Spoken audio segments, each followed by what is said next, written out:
Hi, and welcome to this episode of Let's Talk Thyroid. I'm chatting with Dafne Wiswell, who is an integrative health coach known as the chronic illness coach. And Dafne is no stranger to chronic illness.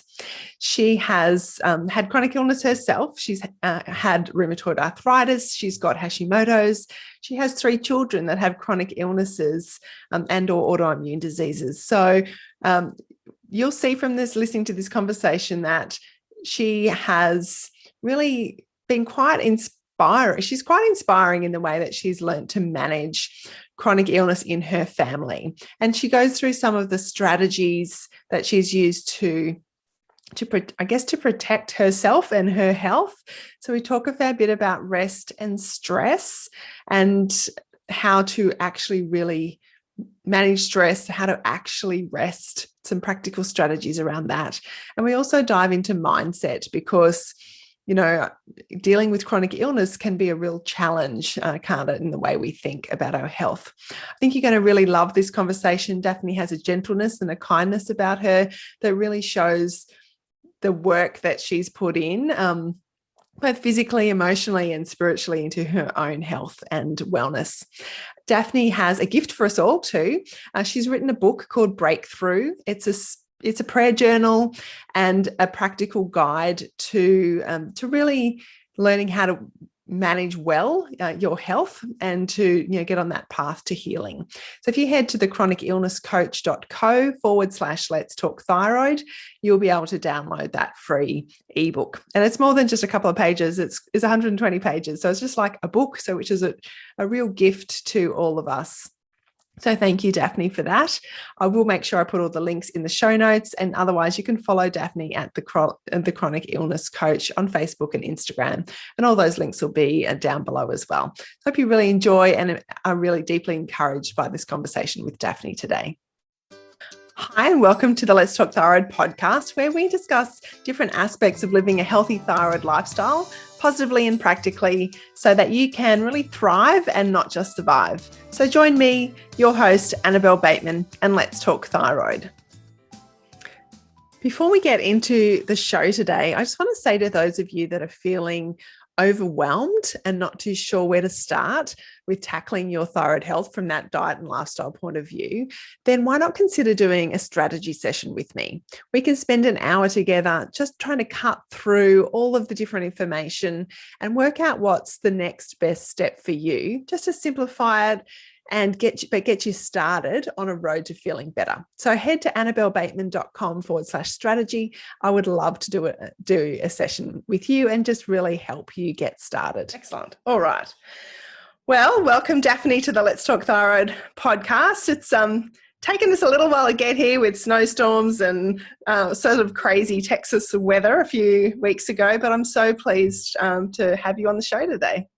Yes, thank you so much, Annabelle. I'm so honored to be here with you. Yeah, well, look, I think we've had a bit of a chat even before that, and I think we have a lot of things in common, and I know that we can we've got lots of things to talk about. So yes. I'm really looking forward to this. I think after we spoke the other day, I'm like, I feel like you're my friend already. And yes, me too. I feel like in this space, and I don't know that a lot of the people that I'm talking to on the podcast feel like friends, because I guess we're all trying to help the thyroid community and all have that heart for serving people. And so I don't know, yes. are you sort of interacting with other people in this space as well? Yeah, I'm starting to. I didn't for a long time. I don't think that I really thought of the deal with my thyroid being a big one, because I have so many other things that I struggle with. Myself, my kids, whatever. We've got all kinds of autoimmune stuff in our house. But just in the last couple of years, I've really been thinking about it more, talking about it more, connecting with more people in the thyroid community, because it is a big deal and it's very frustrating and overwhelming. And there's so many different approaches to managing and healing it. And so, yes, it's been really great to connect with more people in the thyroid community and just kind of hear their stories and get to know what their journey's been like. Yeah, absolutely. And I think we've all got different stories, don't we? And your story is different too, because I know that you do have a whole lot of other stuff going on. So tell us a bit of background about you and maybe it's your health story, really, not just your thyroid story. So give us a bit of a brief intro, and then I know we're going to delve into I've got lots of questions to ask you from there. Sure. Yeah. So my health story, I guess, started in my mid-20s. I was diagnosed with severe depression after the birth of my third child, and I was having really frequent panic attacks, and that was a really difficult time. And I started kind of going through the process of healing from that and learning how to manage that. And then I was diagnosed with rheumatoid arthritis. And then just a couple months after that, I was diagnosed with Hashimoto's thyroiditis. And so all within the span of like a year and a half, I had all these diagnoses. And I actually, now looking back, think that the depression, anxiety, all of that was probably the Hashimoto's rearing its ugly head. And my doctors just didn't recognize that because it was so soon after the birth of my son. Yeah. So I think that's one frustrating thing about thyroid health is, if people aren't always testing for things that they should be testing for. And so anyways, yeah, that was a while ago. I'm 42 now, and I was 25-ish when those things started happening. So okay. It's been a road. Yeah. Yeah. And it's, autoimmune diseases seem to like company, don't they? And they like to attract other ones. Right.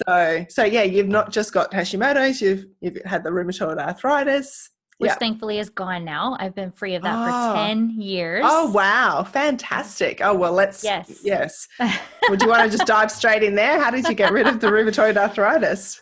I know everybody asks me that. And I want to start by saying it's so unique for every person that that I know and that also has dealt with rheumatoid arthritis. And my story feels really unique because a lot of times people are like, paleo or AIP and, avoid grains and avoid all these things. But I did a whole foods plant-based diet and cut out all animal proteins. And I did that for about 2 years and was my Hashimoto's went into remission. My RA went into remission. The depression, anxiety just totally left. So everything was completely cleared up. And yeah, it's been, it's just amazing to me what food can do. Yeah, absolutely. Yeah. Yeah. So do you still follow a plant-based diet then? I am now. I didn't for a while. I went back to eating meat. I learned about grass-fed and pastured meats.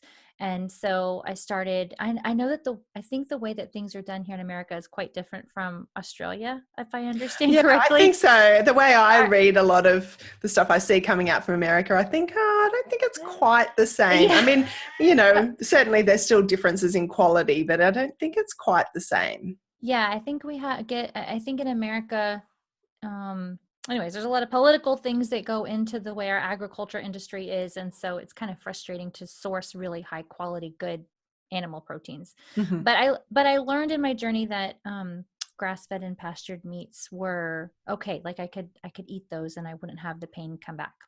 And so I ate meat for almost 10 years. And anyways, just recently started having some more symptoms of the Hashimoto's flare back up, and it's one of the things I can control. So I'm back on my whole foods plant-based diet to see if I can get that to calm down. Yeah. It's so interesting, isn't it? We can maybe we know what works for us, and then we can deviate for a while, and then we can, come back, find out that base. Yeah, that's certainly, I think it's a bit more of an unusual base, like to have is that right? The plant-based. Yeah, in this sort of autoimmune space, you don't hear of too many. I mean, there are some, and I know, some, but not too many that have a lot of success on the plant-based. So that's good that you do. Yeah. It's really, I think it's really important that people learn how to listen to their bodies and for sure, and not follow all of the, thankfully I didn't know anything about AIP or paleo, or, I didn't have any of that information at my fingertips. I just felt really inspired and encouraged to go plant-based, and that's what I did, and that's what works. So yeah, excellent.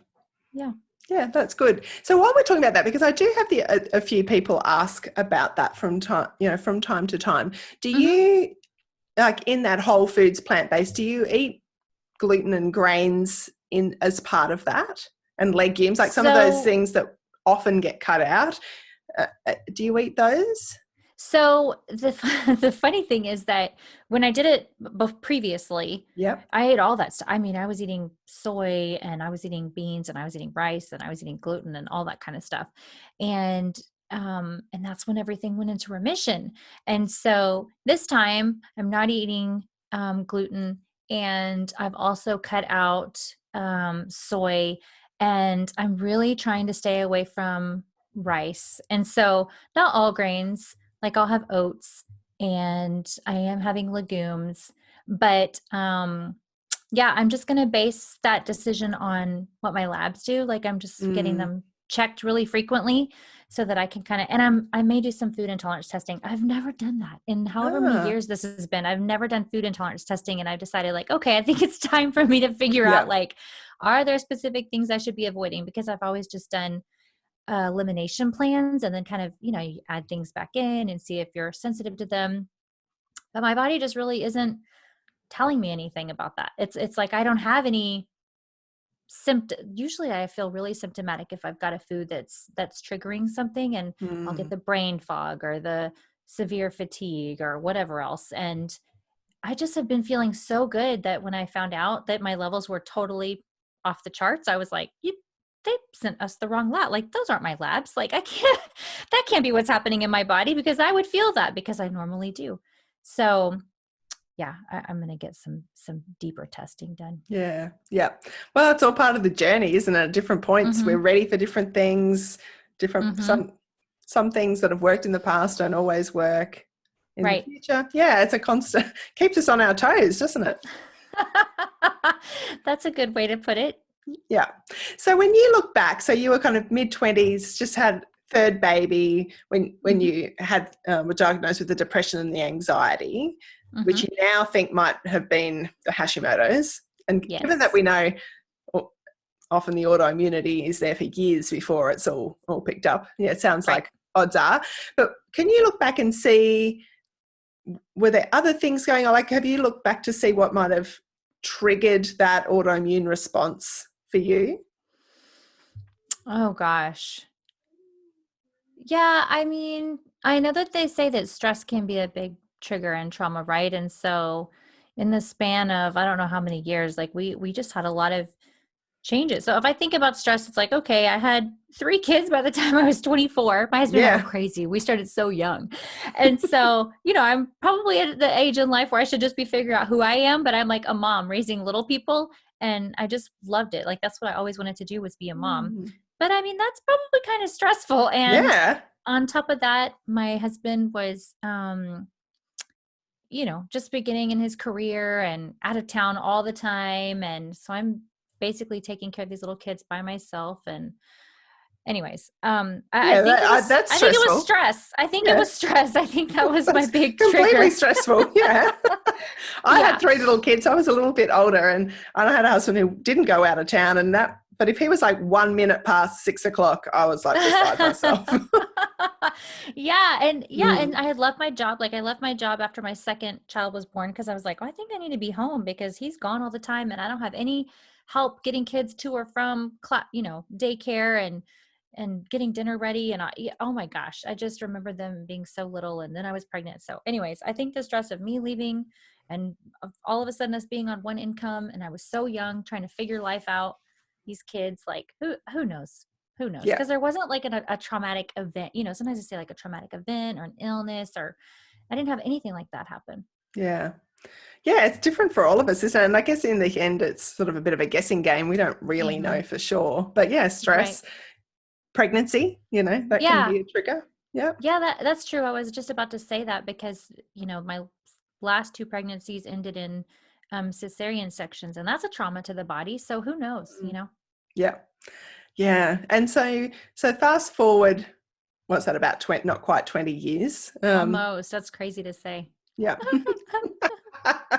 Yeah, you're still, you're a bit younger than me. You're looking gorgeous. So whatever you're doing is working, because you're looking, I appreciate that so much. You look good. What do I want to ask? Because I know it's not just you in your household that has autoimmune issues. So tell us a little bit. I think, your business is the chronic illness coach, right? Mm-hmm. So you're not just, I know you've got Hashimoto's.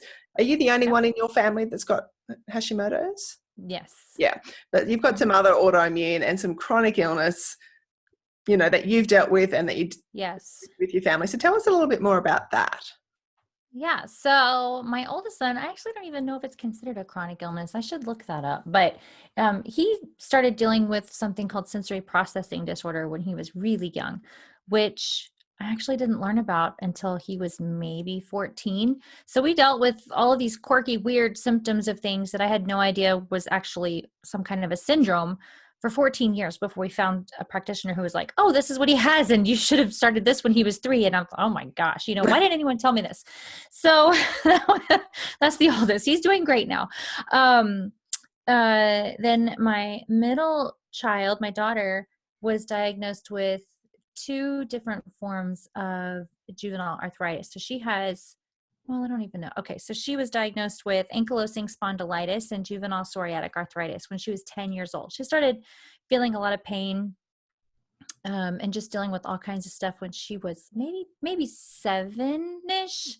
But we always just thought it was growing pains, or she's just complaining about, she's so grumpy all the time, poor baby. And I didn't know what it was. And even me having rheumatoid arthritis, like her symptoms weren't anything like mine were. So in juvenile arthritis, it just presents itself very differently. And because of the form of arthritis she had, hers affected different joints than the rheumatoid arthritis affected in me.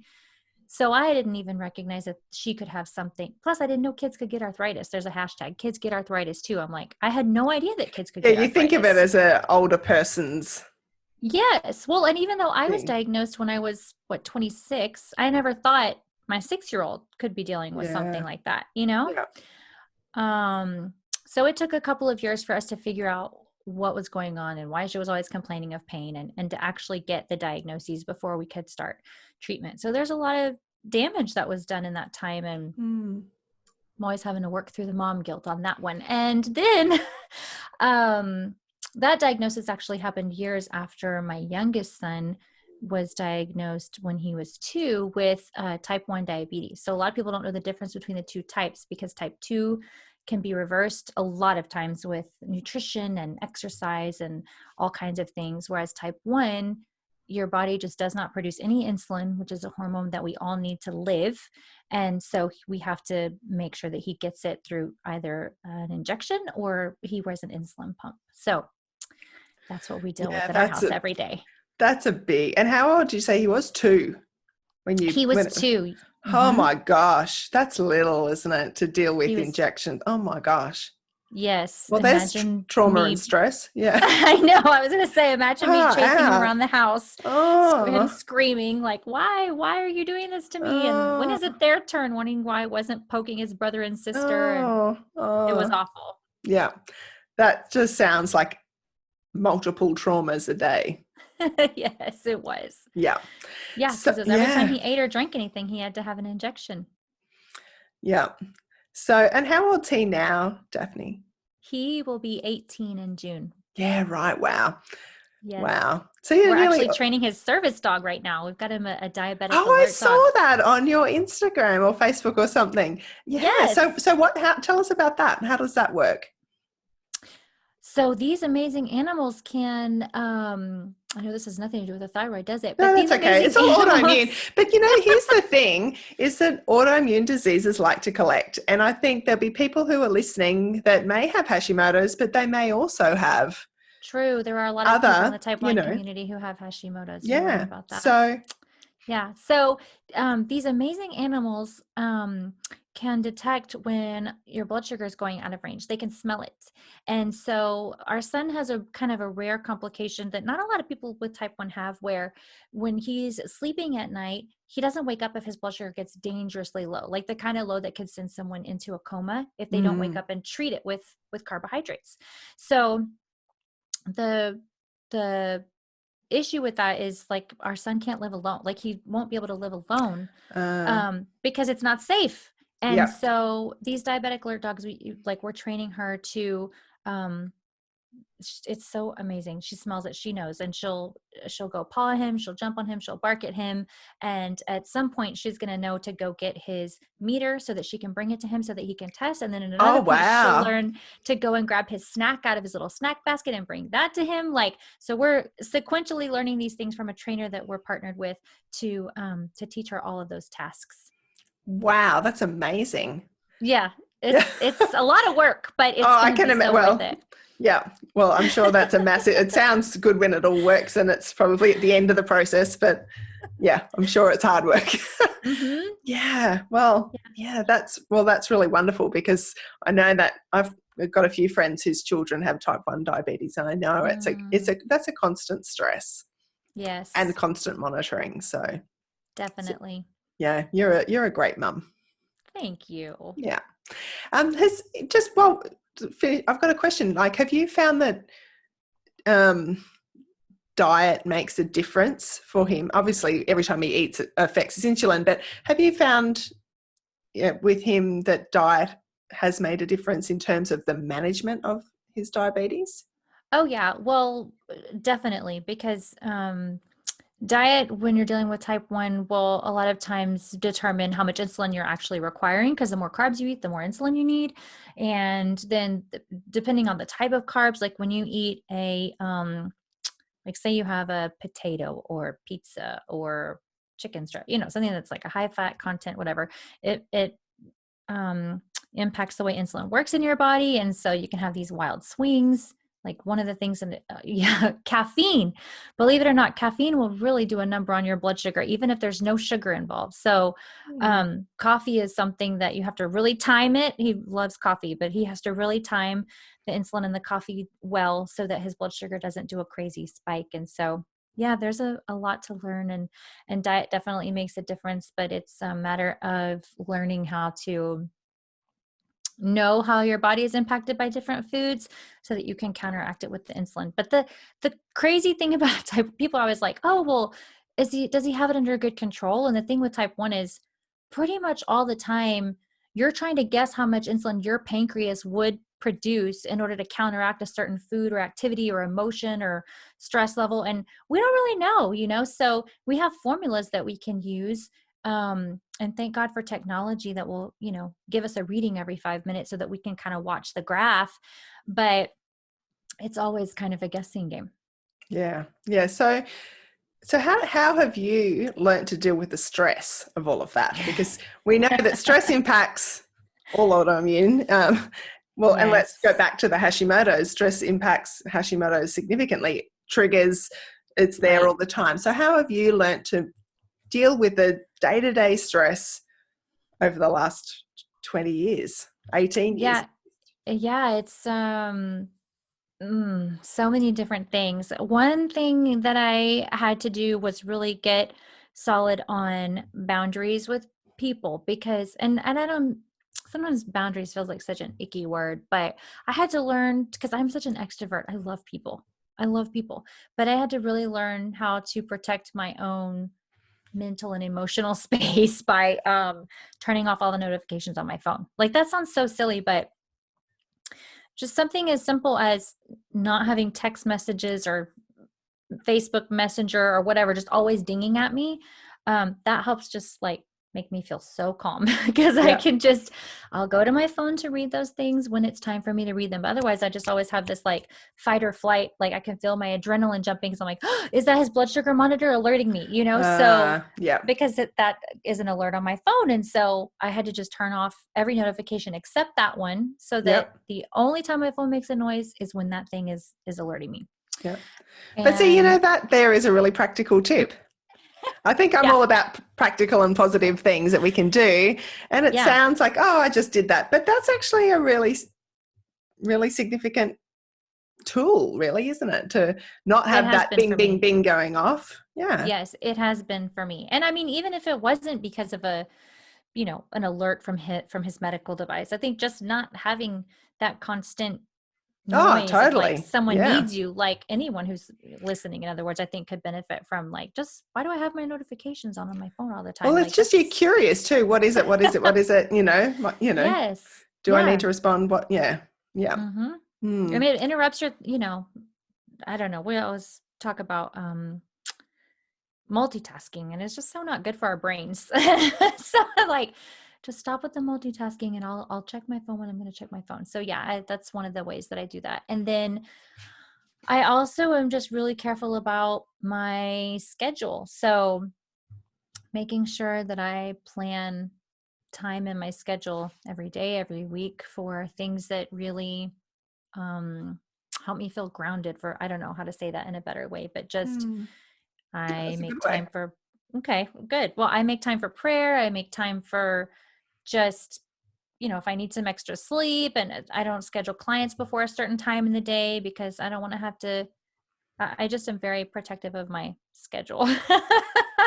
Yeah. So, because I never know when I'm going to have a night, that's the other thing. Like, am I up and down with him all night trying to train the dog with his sense? And, he got too high or he got too low, and we're dealing with juice and all the different things. And so I need to make sure that I'm getting plenty of rest so I can be well prepared for whatever I have to do during the day. So I make plenty of room for rest in my schedule. Yeah. What else do I do first? Go Well, ahead. what do you do for rest? I mean, aside from obviously having clear boundaries with your calendar and not putting too much in there, like, Mm-hmm. do you do any particular things that are rest for you? I like to take really warm bubble baths. Not bubbles, I guess. I say bubble baths, but I don't put anything in it because of the toxins. But so Yeah. just my water, Magnesium salts and essential oils. Mm-hmm. That's what I add to Right. my baths. Yeah. Right. So I just want to make sure people know, don't put toxins in your bath. Yeah. So yeah, I like to take really warm baths. I actually, just before I got on this call, I scheduled myself an hour in between other things I had to do in this so that I had time to go outside for just a brisk walk. And we had the dog out there throwing the ball, and things like that are restful for me, like just enjoying the sunshine and taking some deep breaths and being in nature. That feels very restful for me. Yeah, I don't know if I've answered your question No, well. I think you've totally answered my question, because I mean, in the end, what's restful for you might be a little bit different Mm-hmm. to me or the other people are listening. But we Mm-hmm. say, or in a recent interview I did with Leanne, she was, it's this week's podcast is out, as Yeah. currently as we're recording. So, and she says, she learnt to rest, and that resting wasn't lazy. Right. That to Yes. rest wasn't lazy, to Right. rest was healing and, really important. And it's almost like Mm-hmm. it's a prescription, but I don't think we know, well, and I'm talking to myself here as well, I don't think our culture really knows how to rest. We Mm. don't really. I mean, I've learned things Mm-hmm. that I find restful, but it doesn't come naturally, I think, in our fast pace, overscheduled, Yes. always got to be listening, Yes. thinking, doing, saying, watching. It's very Mm-hmm. difficult to actually rest. So I think they're really Yes. practical. Get outside, go for a walk, play with your dog, have a bubble bath. I mean, a bath without the bubbles. Yes. um, Yeah, I think yeah. that really works for me. Hot tea. I love to just sit with nothing on. And when you say that about like watching, listening, like sometimes I just make space for myself to just get my cup of hot tea and just sit with nothing on, with nothing. I don't know how else to say that. Like, there's no Yeah. TV, there's no music. I told my kids, like, give me 30 minutes, like I just need some time for nothingness and, Mm, just sit. yeah. And does that come naturally? I mean, you've got to do it Oh, deliberately, no. but if you had to learn, because to me, I find that really hard Mm-hmm. to Yes, sit no, and just to sit, be still. I'm not very, that's hard for me. So how have you learned to do that? I have a mentor that taught me something called soaking prayer, and she's incredible. And it's basically, a lot of times when I do this with her, there's music involved. There's some kind of worship music or something playing. But basically, she would just create space for me to just be, is what she called it, I think. And the music would be playing, but she wouldn't be saying anything. I wouldn't be saying anything. And I thought, this is really weird. Like when I started this, I was like, shouldn't she be asking me questions? You know, she's my spiritual life coach.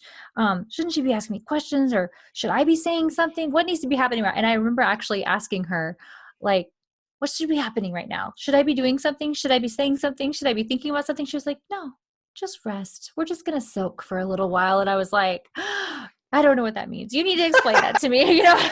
Yeah. Yeah.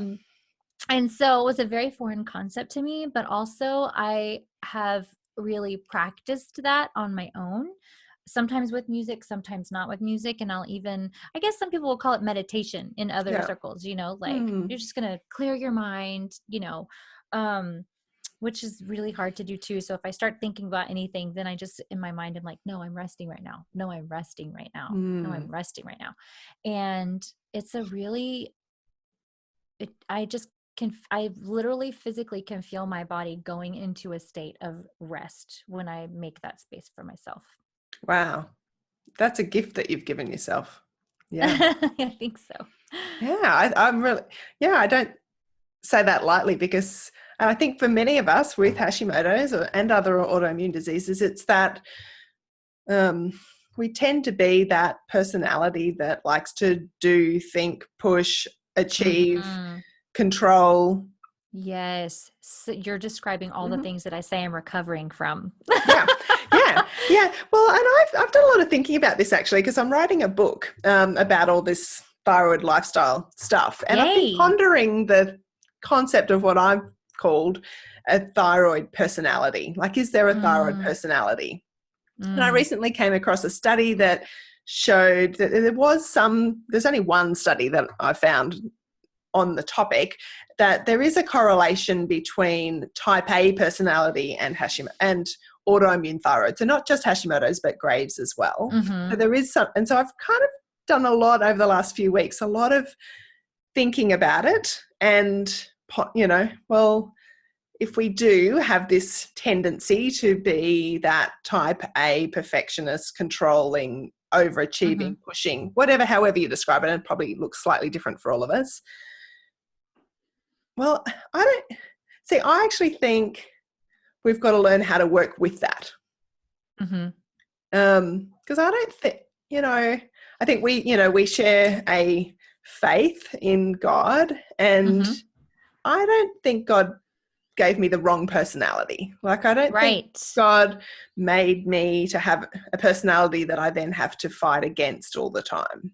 Right. So I've been trying to think through, how do I use this personality to my benefit in terms of my health? And obviously being aware that, you know, maybe learning some deliberate strategies, like you were just talking about, that resting and soaking prayer. And like, I've just have come across just recently this process called Lectio Divina. Have you heard of that? Yes. Yeah. Okay.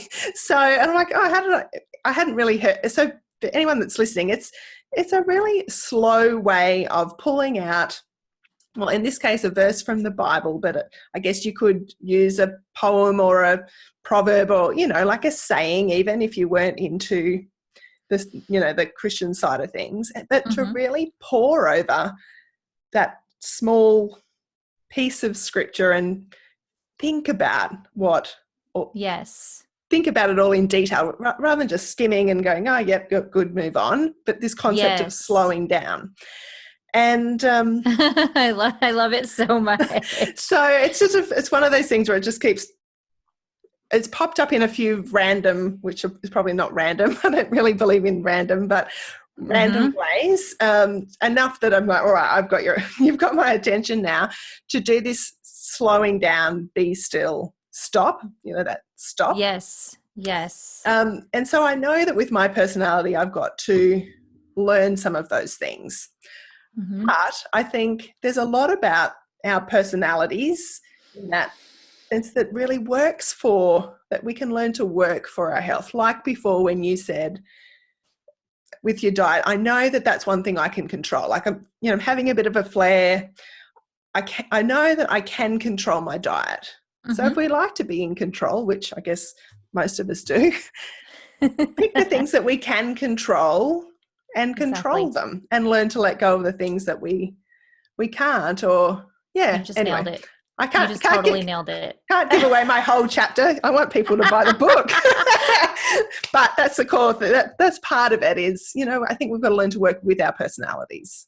Yes, I agree. And I think that that's the thing, is that just because I have this, but okay, so yes, I totally agree about the personality and working with it. And God gave us this personality for a purpose, I think, But have you ever noticed in your physical body when you really are pushing or trying to achieve, or wanting something to be perfect, and that, like, have you ever had that anxious feeling like this isn't going to be perfect and I'm not okay with that, and like your heart starts racing. And I think that's what God didn't intend for us, is that racing heart that we know is the adrenaline and the cortisol and all of those physiological things that are happening when our brains are freaking out because it's not going to be perfect, it's not going to be on time, it's not going to be that, and so I think that learning how to,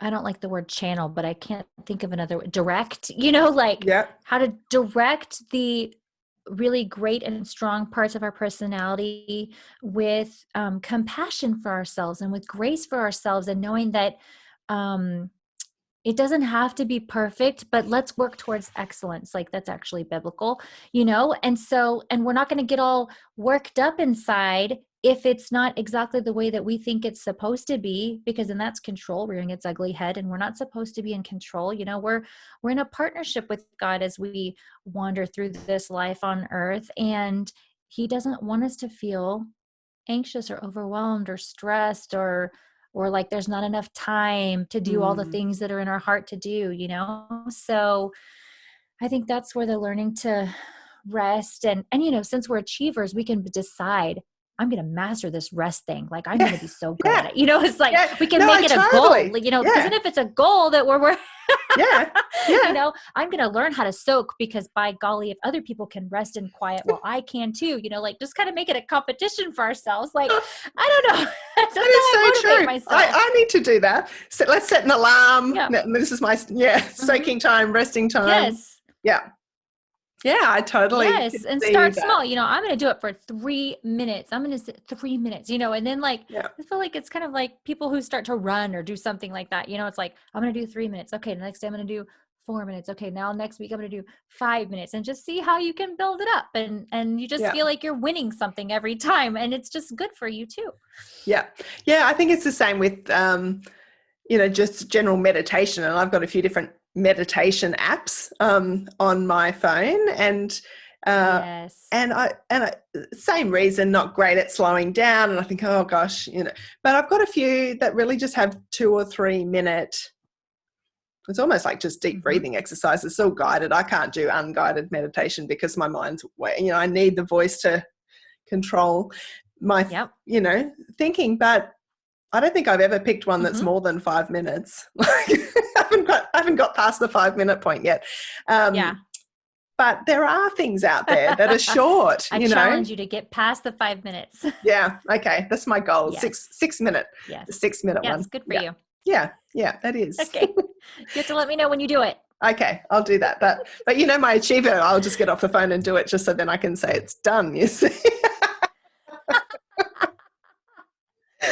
That's funny. It's okay. You'll get the physiological benefits of doing that. Yeah, that's right. Now, one of the things that I know that you like to work with your clients is mindset. I love that in your bio you say, with a few tools to sort of change the way you think and the food on your plate, there's just really practical strategies to start feeling good. So, mindset's a massive topic. Where do you start when you're working with someone changing some mindset? Where do you start with that? Well, it depends on the client. I have found in working with people that everyone comes with different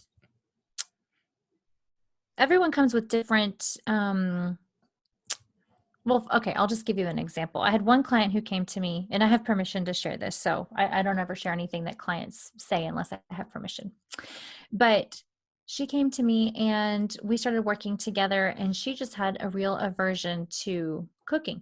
Like, she just wanted to, either go out to eat or buy something that she could cook in the microwave or whatever, which, I mean, can be fine sometimes. But when you're working on changing your nutrition and you don't really want to cook anything, then that can be a struggle. And so I decided that we needed to get to the bottom of what was going on. And so I just started asking her some questions, and we found out through some question and answer and prayer that all of that hesitation for cooking started because when she was a really small child, both of her parents worked, and she had to cook dinner for her family every single night. She was the oldest child. And she made a vow that when she grew up, she was never going to cook for herself or anyone else because her family would complain that it wasn't good. Nobody taught her how to do it. You know, there were all of these stressful things around being a fourth grade child trying to provide dinner for your family when no one gave you any instruction and you don't even know what you're doing. So she had totally forgotten about that. But it's those kinds of, I say trauma, like that's trauma to a 9-year-old who has this huge responsibility on their shoulders.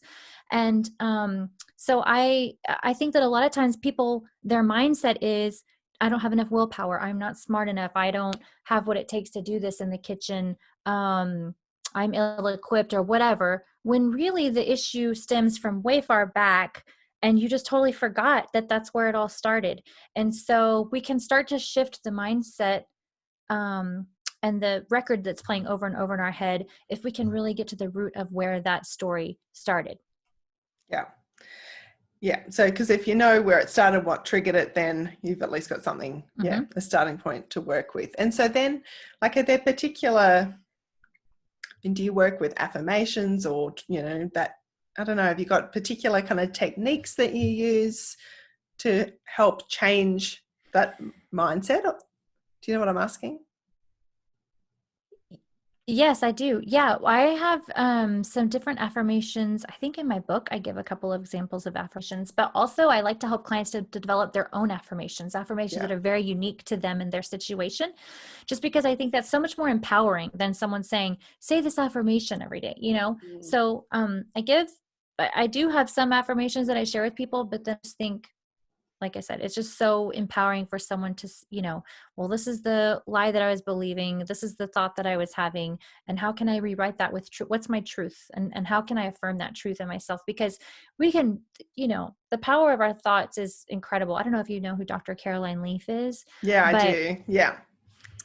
I just love her. And, you know, if we can change the way we think, then we can change the way we speak, then we can change the way our bodies behave, and that changes the way that we live. It's incredible, really, isn't it, when you think about it like that? Yeah. Yes. Yeah. Yeah. Yes. Yeah. It's that reframing, isn't it? Switching those negative thought patterns into...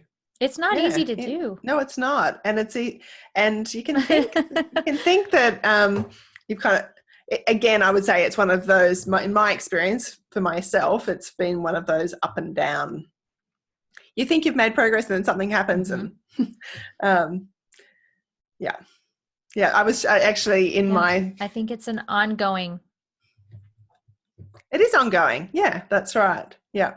Constantly bringing those thoughts captive and, you know, turning them around. I recently, I mean, for years, for a few years now, I would say, I have, I mean, like a lot of people with Hashimoto's had decades worth of dieting experience in my life, and lots and lots of unhealthy thought patterns and habits and all sorts of things around that. One of which has been, you know, was weighing myself too much. And I had years of Weight Watchers where I'd weigh myself in the morning, and then before I'd go to the toilet, and then I'd go, you know, all this sort of crazy stuff. And so for a number of years now, I just haven't, weighing myself has not been part of the way that I have managed my health. And that's been really healthy for me. That's good. Yeah. And then recently I started doing a little bit of weight training, like weight strength training. And the guy that I was doing with said, you know, asked me how much I weighed, and I said, I don't know. It's not something that's important to me. And that was fine. He sort of moved on to the next question. But it got me thinking, oh, maybe I should weigh myself, and then I can see what progress that I'm making with this weights program. So I did, and I was like, yep, that's fine. It doesn't really matter what the first number is. Then a week later, weighed myself again, thinking I was feeling really good, and I'd been diligent, and all of these things. I'd put on over 1 kilo, and then instantly, all of that negative. Yeah, I was going to say you probably gained weight because I did. Yes. And I'm like, Annabelle, come on. It's pretty common. Yeah. You've been telling people, and it was just that instant negative thought process again. Oh, I mustn't have been perfect enough with the way I was eating, and I must have this and I must have that, and I hadn't done enough of this and enough of that. And then, well, why would you weigh yourself again, Annabelle? You're the one that tells people not to do it. And I'm like, whoa, okay, hold on a minute. Stop. See how that spirals? So spirals. Yeah, and it was something I thought that I had mastered, might be too strong a word, but, kind of dealt with. Yeah, so we're all susceptible. Right. Yeah. Yeah. Yeah. So things can come back around. Yeah. We've just got to get good at, that quick. Well, good for you for starting weight training. That's so good. Yeah, I've had all sorts of, injuries and I thought, it's time. I think I need, I turned 47 soon, and I'm like, oh, that's getting towards the late 40s, and I probably need to work on my, strength and bones and, all of that, and doing it in a way that isn't going to, aggravate my shoulder injury or my back or my feet or my blah, blah, blah, but just taking, it doesn't matter. It's just all about being strong. Yeah. That's what I said to this exercise physiologist. I said, I just want to be strong, actually, and I want to get strong without hurting myself. That's my goal. Otherwise, I'm pretty healthy. Like, I'm pretty well. Yeah, I just want to be stronger, So, and I think it's working. Good. So there we go. Good for you. You look strong. Oh, do I? Well, I'm probably. I've still got a little bit of strength to build. Should I show mine too? Should we just be like, oh, I got my sleeve on? Yeah, it's all good. Well, Dafne, are there things we've covered a lot of around that sort of stress and mindset, and I love the way that this conversation has gone. Are there things that I haven't asked you that you think you would really like to share with the listeners today? Gosh, I think around the topic of stress, I just would love for anyone listening to know that that when it comes to autoimmune disease and stress being a trigger for so many things, like, because I think a lot of times people with chronic illness, when they're really working diligently, we're talking about the type A personality. So people who listening might have that type of personality. So then they're like, well, I'm doing this with my nutrition. I'm doing this with my exercise. I'm doing this with my sleep and taking these supplements, and you're checking off all the boxes, right? And then if things still aren't lining up the way they should be in your lab work or your weight or whatever else it might be, then people, I think, have a tendency to blame themselves and get really down on themselves and get really discouraged, when stress could be that one thing that is something that you can't control. If everyone deals with stress in their lives. And so I just want to encourage anyone listening to not be down on yourself. Don't be blaming yourself if things aren't the way that you think that they should be in your body because of all the boxes you're checking off. There are so many things that you don't have control over. And so that's why that tip about resting and soaking and just giving yourself permission to release, I think that learning to release stress, our body holds onto it in so many different ways. Just to release it through those meditation practices or through prayer or soaking is so powerful. It's such a powerful key, because when it's something that you can't control, then you have to learn to let it go. And that's the only way that your body will begin to respond physiologically to releasing that stress. Well, that's a challenging way to wrap it up, I think.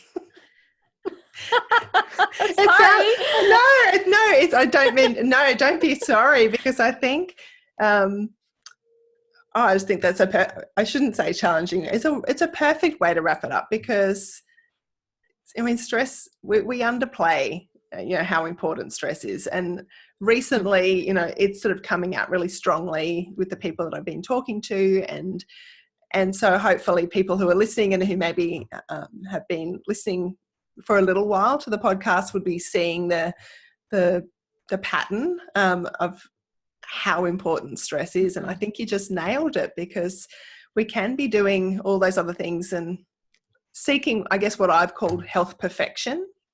It took me a long time to realize that I was seeking health perfection and that I was never satisfied because I was. That's a good term.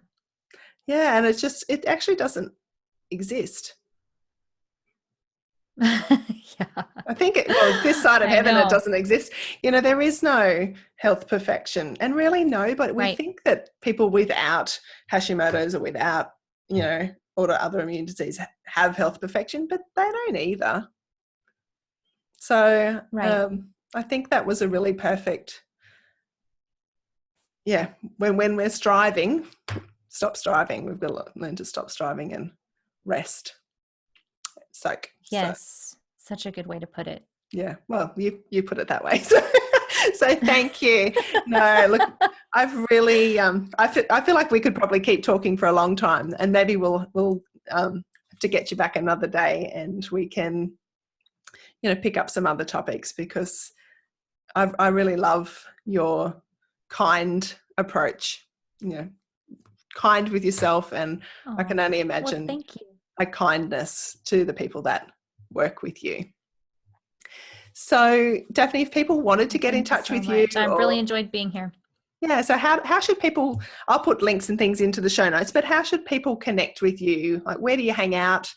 Where can people find you?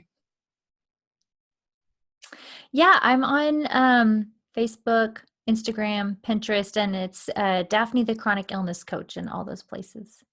Awesome. Excellent. Well, thank you. Thank you.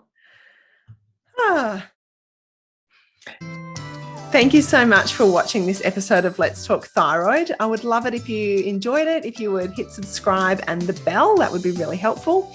Even more helpful, actually, would be to share it with someone else who you know has thyroid issues or you think would benefit from listening.